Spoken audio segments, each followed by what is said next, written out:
राधे राधे, जय श्री कृष्णा। मैं सीमा सिंह बड़ों को चरण स्पर्श, छोटों को प्यार और बराबर वालों को तहे दिल से नमस्कार करती हूँ। आज मैं आपको सावन मास के शुक्रवार की जीवंतिका व्रत कथा सुनाने जा रही हूँ। अगर आप सावन मास में शुक्रवार जीवंतिका माता का व्रत करते हैं तो आपको व्रत के साथ में कहानी भी सुननी चाहिए। इससे व्रत के साथ कहानी सुनने का संपूर्ण फल प्राप्त होता है। आइए अब हम सावन मास के शुक्रवार की जीवंतिका व्रत कथा सुनते हैं। इस कथा को सुनने से मनुष्य के सभी दुखों से मुक्ति मिल जाती है। बात बहुत पुरानी है। एक बार बहुत छोटा सा गांव था। उस गांव में एक राजा अपनी रानी के साथ रहता था। राजा का नाम सुशील वर्मा और रानी का नाम सुकेशु था। राजा रानी को सभी सुख प्राप्त थे, परंतु उनको एक ही महान दुख था कि उन्हें कोई संतान नहीं थी। राजा ने संतान प्राप्ति के लिए सब तरह के यज्ञ, हवन, दान पुण्य किए, लेकिन कोई फल नहीं मिला। रानी भी बिना संतान के हमेशा दुखी रहती थी। वह हर महीने अपने पेट पर वस्त्र बांधकर गर्भिणी होने का ढोंग करती थी। रानी हमेशा किसी गर्भिणी स्त्री की खोज में रहती थी। तब एक बार की बात है, रानी को पता चला कि उनके राज पुरोहित की स्त्री गर्भवती है। तब रानी ने एक दाई को धन का लालच देकर पुरोहित के नवजात शिशु को लाकर देने के लिए राजी कर लिया। दाई को धन का लालच आ गया। राजा ने रानी को गर्भवती जानकर उसके 8वें मास में पुंसवन व सीमंत संस्कार बड़े हर्षो उल्लास के साथ संपन्न करवा दिया। पुरोहित की स्त्री के गर्भ का समय ज्ञात करके रानी ने भी उसी तरह से गर्भावस्था की पीड़ा का अनुकरण किया। पुरोहित की स्त्री को भी इससे पहले गर्भ के विषय में कोई जानकारी नहीं थी, क्योंकि उसका वह पहला बच्चा था। दाई ने पुरोहित की स्त्री के साथ छल किया। जब पुरोहितानी को प्रसव पीड़ा हो रही थी तो दाई ने पुरोहितानी के आंखों पर कपड़े की पट्टी बांध दी और उसके नवजात शिशु को चुपचाप रानी के पास महल में भिजवा दिया। यह रहस्य किसी को भी पता नहीं चला। उधर रानी ने सबको यह सूचित कर दिया कि मुझे पुत्र पैदा हुआ है। दाई पुरोहितानी के पास पहले से ही मांस का एक लोथड़ा लेकर गई थी। उसने पुरोहितानी के आंखों से कपड़े की पट्टी खोलकर उसे मांस का लोथड़ा दिखाते हुए बोली कि देखो कितना अशुभ हुआ है, संतान की बजाय तुम्हें मांस का लोथड़ा पैदा हुआ है। यह बड़े ही दुख की बात है। दाई ने पुरोहितानी से कहा कि चलो कोई बात नहीं, कम से कम भगवान की कृपा से तुम्हारे प्राण तो बच गए। अब तुम पुरोहित जी से कहकर इसकी शांति करवा देना। पुरोहित की स्त्री को बहुत आश्चर्य हुआ। उसे दाई की बात पर तनिक भी विश्वास नहीं हुआ। उसे लगने लगा कि दाई ने उसके साथ विश्वासघात किया है। उधर महल में पुत्र समाचार सुनकर राजा ने बालक का जातकर्म संस्कार करवाया और ब्राह्मणों को खूब दान पुण्य दिया। कैदियों को बंधन से मुक्त कर दिया और सूतक के बाद उन्होंने अपने पुत्र का नामकरण संस्कार करवाया, जिसमें उन्होंने अपने पुत्र का नाम प्रियव्रत रखा। पूरे नगर में लड्डू बांटे गए। उधर पुरोहित की स्त्री ने श्रावण मास में शुक्रवार को जीवंतिका माता का श्रद्धा भक्ति भाव से पूजन और व्रत किया तथा दीवार पर जीवंतिका का चित्र बनाकर पुष्प माला चढ़ाकर धूप दीप किया और गेहूं के आटे के दीपक में घी डालकर के बत्ती जलाई और गेहूं के आटे के दीपक को घी में तलकर उसका भोजन किया और व्रत का पारणा किया और साथ ही अक्षत दूर दूर तक फेंक कर प्रार्थना करी कि हे जीवंतिका माता, मेरा बालक जहाँ कहीं भी हो आप उसकी रक्षा करना। उसने कथा सुनी, प्रार्थना करी और जीवंतिका माता को प्रणाम किया। जीवंतिका माता की कृपा से वह बालक दीर्घायु हो गया और माता जीवंतिका पुरोहितानी के बच्चे की दिन रात रक्षा करने लगी। इस तरह समय व्यतीत होने लगा। तब एक बार राजा का देवलोक गमन हो गया। प्रियव्रत ने राजा की अंतिम क्रिया संपन्न करवाई। उसके बाद राजपुरोहित और मंत्रियों ने प्रियव्रत को राज सिंहासन पर बैठा दिया। प्रियव्रत ने कुछ समय तक राजकार्य किया। तब एक बार वृद्ध मंत्रियों को राज्य का भार सौंपकर पितृ ऋण से मुक्ति पाने के लिए गया जी की ओर प्रस्थान कर गया। इस समय राजा प्रियव्रत ने राज्यवेश त्याग कर साधु का वेश धारण कर लिया। मार्ग में किसी नगर में उसने किसी गृहस्थ के यहाँ विश्राम किया। उस दिन उस गृहस्थ की स्त्री को पुत्र पैदा हुआ था। इससे पहले उसको 5 पुत्र पैदा हुए थे और 5वें दिन षष्ठी देवी माता ने उसके 5 पुत्रों को एक एक करके मार डाले थे। यह उसको 6ठा पुत्र पैदा हुआ था। यह उसका 6ठा पुत्र था और 5वां दिन था।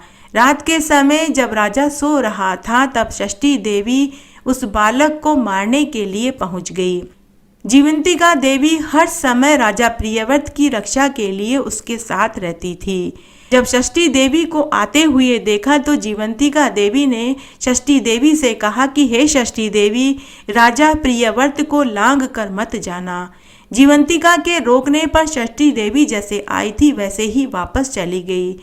प्रातःकाल गृहस्थ ने जब अपने 6ठे बालक को जीवित पाया तो उसने राजा को बालक का जीवन दाता समझकर राजा से प्रार्थना करी कि हे महाराज, आज आप मेरे घर में ही निवास करें, क्योंकि आपकी ही कृपा से मेरे 6ठे बालक को जीवन दान मिला है। गृहस्थ का निवेदन मानकर राजा प्रियव्रत एक रात और वहां रुक गए।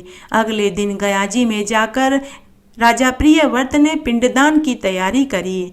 गयाजी में पिंडदान करते समय उसे यह देखकर बड़ा आश्चर्य हुआ कि वेदी में से पिंड लेने के लिए 2 हाथ निकले हैं।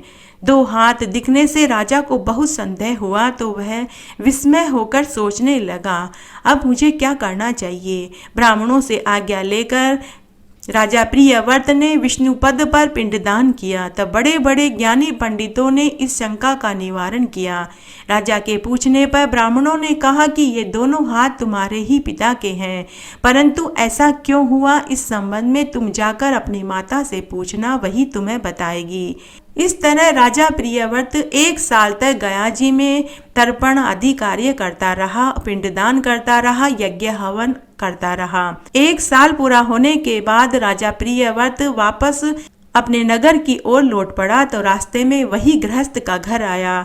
राजा प्रियव्रत ने वापस से एक रात्रि उसी गृहस्थ के घर में बिताई। संयोगवश उस दिन भी उस गृहस्थ के 7वें शिशु का जन्म हुआ था और 5वां दिन था।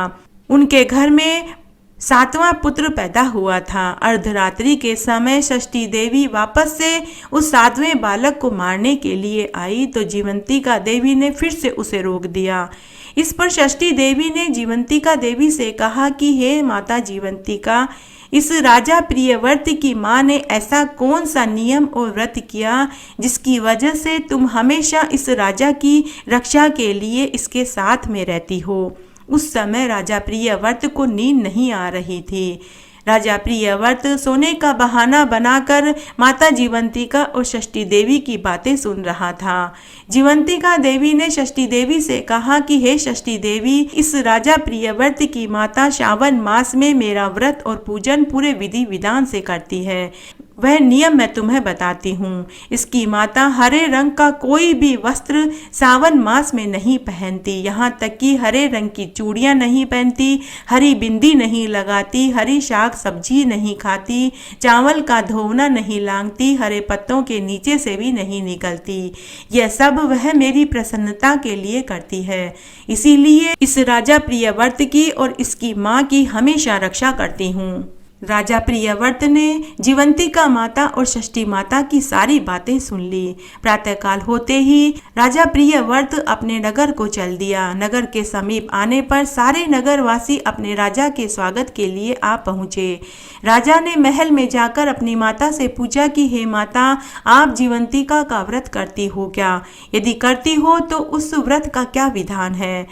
तब राजमाता सुकेशी ने कहा कि हे पुत्र, मैं जीवंतिका के व्रत के विषय में कुछ नहीं जानती। तत्पश्चात राजा ने गयाजी के श्राद्ध यात्रा का संपूर्ण फल प्राप्त करने के लिए ब्राह्मणों और सुहागिन स्त्रियों को भोजन कराने के लिए निमंत्रण भेजा। साथ ही सुहागिनों के लिए हरे वस्त्र और हरी चूड़ियाँ भी भिजवाई और यह ढिंढोरा पिटवा दिया कि सभी हरी साड़ी और हरी चूड़ियाँ पहनकर ही भोजन करने के लिए आए। तब पुरोहित की स्त्री ने राजसेवकों से कहा कि मैं हरे रंग की कोई भी वस्तु ग्रहण नहीं करूंगी। राजसेवकों ने पुरोहित की स्त्री वाली बात राजा प्रियव्रत को आकर बताई। तब राजा प्रियव्रत ने पुरोहित की स्त्री के लिए लाल रंग की साड़ी और लाल रंग की चूड़ियां भिजवाई।